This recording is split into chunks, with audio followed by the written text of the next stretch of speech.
ಇವತ್ತು ಇವರು ಮೊದಲನೇ ಬಾರಿ ಆಪರೇಷನ್ ಕಮಲ ಯಡಿಯೂರಪ್ಪನವ್ರನ್ನ ಉಪಯೋಗಿಸ್ಕೊಂಡು ಅವತ್ತು ಹೆಂಗ್ ಮುಖ್ಯಮಂತ್ರಿ ಆದ್ರಿ ಸ್ವಲ್ಪ ನೆನೆಸ್ಕೊಳ್ಳಿ. ದೇವೇಗೌಡರು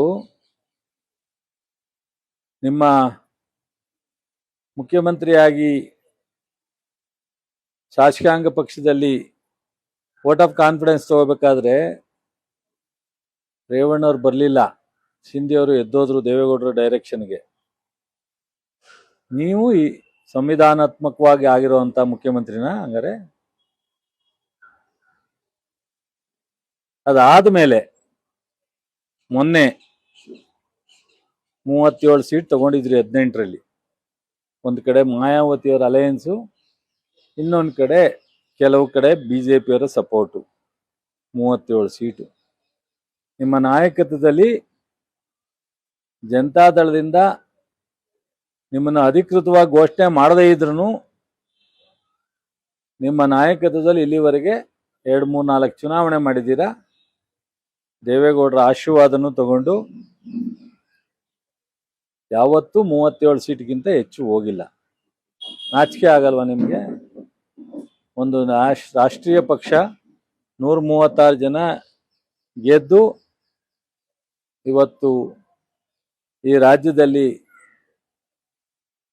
ಅಧಿಕಾರವನ್ನ ಬಹಳ ಅನ್ಯೋನ್ಯವಾಗಿ ಸಿದ್ದರಾಮಯ್ಯನವರು ಅವರು ಬದಲಾವಣೆ ಮಾಡ್ಕೊಂಡು ಆಡಳಿತ ಮಾಡ್ತಾ ಇರ್ತಕ್ಕಂಥ ಒಬ್ಬ ಮುಖ್ಯಮಂತ್ರಿಗಳ ಬಗ್ಗೆ ಲಘುವಾಗಿ ಮಾತನಾಡ್ತೀರಾ ಅಂದ್ರೆ ನಿಮ್ಗೆ ಯಾರು ಬುದ್ಧಿ ಹೇಳೋರಿಲ್ವಾ? ನಿಮ್ಮ ತಂದೆ ಮಾರ್ಗದರ್ಶನ ಇಲ್ವಾ ನಿಮ್ಗೆ? ಅಥವಾ ನಿಮ್ಮ ಪಕ್ಷದಲ್ಲಿ ಕೂತ್ಕೊಂಡು ಚರ್ಚೆ ಮಾಡಿ ನಿಮ್ ತಪ್ಪು ಅಂತ ಹೇಳೋರಿಲ್ವಾ? ನನಗಂತೂ ನಾಚಿಕೆ ಆಗುತ್ತೆ. ಜೊತೆಗೆ ಎಲ್ಲೋ ಒಂದ್ ಕಡೆ ನಾವೆಲ್ಲ ಇದ್ದಂತ ಪಕ್ಷ, ಒಂದಷ್ಟು ದಿವಸ ನಿಮ್ಮ ಜೊತೆನಲ್ಲಿ ನಾವು ಕೆಲಸ ಮಾಡಿದ್ದೀವಿ. ಇಷ್ಟೊಂದು ಲಘುವಾಗಿ ಮತ್ತು ಒಂದು ಒಕ್ಕಲಿಗ ಸಮಾಜ, ಇಡೀ ನಮ್ಮ ಸಮಾಜಕ್ಕೆ ನಿಮ್ಮ ಹೇಳಿಕೆಗಳು ತಲೆ ತಗ್ಗಿಸ್ತಕ್ಕಂಥದ್ದು. ನಿಮಗೆ ಇದರಲ್ಲೇ ಗೊತ್ತಾಗುತ್ತೆ ನಿಮ್ಮ ಹೇಳಿಕೆನಲ್ಲಿ ಎಷ್ಟು ಹೊಟ್ಟೆ ಕಿಚ್ಚನ್ನ ಡಿ ಕೆ ಶಿವಕುಮಾರ್ ಅವ್ರ ಬಗ್ಗೆ ಪಡ್ತಾ ಇದ್ದೀರಾ.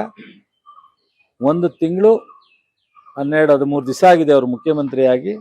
ಅವತ್ತಿಂದ ಇವತ್ತವರೆಗೂ ನಿರಂತರವಾಗಿ ಒಂದಲ್ಲ ಒಂದು ವಿಚಾರದಲ್ಲಿ ಅವ್ರ ವಿರುದ್ಧ ನೀವು ಸ್ಟೇಟ್ಮೆಂಟನ್ನ ಬಿಟ್ಟು ನೀವು ಮಾಡಲಿಕ್ಕೆ ಪ್ರಯತ್ನ ಮಾಡ್ತಾ ಇಲ್ಲ.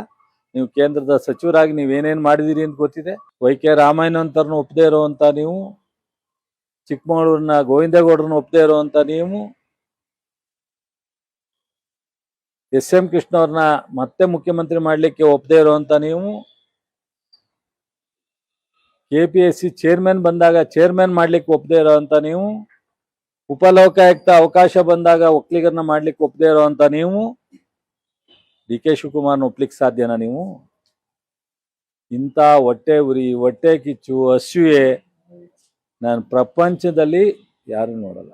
ಕಂಡ್ರೋ ಕಾಣ್ದಂಗೋ ಯಾರೋ ಒಬ್ಬ ನಮ್ಮನ್ನು ಆದ್ನಲ್ಲ ಅಂತೇಳಿ ಖುಷಿ ಪಟ್ಕೊಂಡು ಹೋಗ್ತಕ್ಕಂಥದನ್ನ ನಾನು ನೋಡಿದ್ದೀನಿ ಇವತ್ತಿನ ವ್ಯವಸ್ಥೆನಲ್ಲಿ. ಆದರೆ ನೀವು ಇಷ್ಟೊಂದು ಕೆಟ್ಟ ಒಂದು ಮನಸ್ಥಿತಿಯನ್ನು ಇಟ್ಕೊಂಡಿದ್ದೀರಲ್ಲ,